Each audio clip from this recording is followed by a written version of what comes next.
Hvordan forsvarer man sig mod at blive stukket ned med en kniv, hvis man pludselig bliver overfaldet? En mand fra Aarhus underviser i, hvordan man kæmper og forsvarer sig, uden selv at bruge vold. Aikido, det er en japansk kampkunst.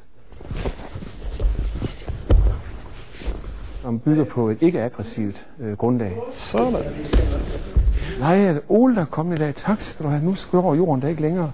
I 10 år har Søren Dalsgaard undervist i den japanske kampkunst, Aikido og ki-teknik. Det handler om, i Aikido, det er at bevare den indre ro.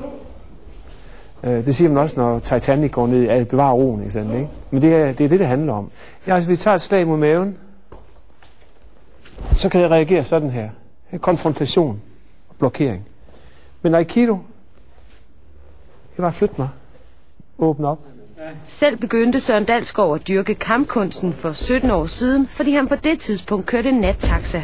Og så synes jeg, at jeg har brug for, at en sport eller en idræt, som ligesom kunne skabe lidt respekt om min person, så jeg ikke ligesom blev et offer midt om natten af fulde kunder og så videre.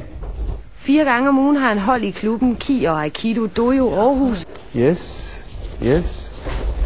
Yep. For tiden handler undervisningen om knivoverfald. Fordi kniv er blevet så moderne. Man er begyndt at stikke hinanden helt vildt.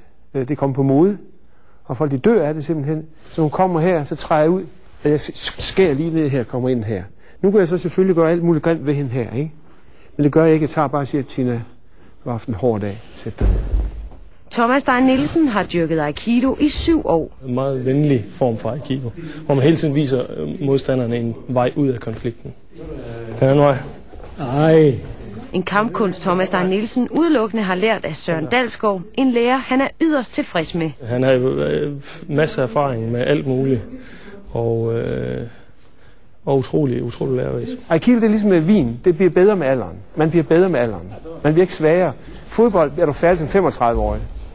Så er du old boys. Så er det ikke her. Tak for i dag. Tak for træning.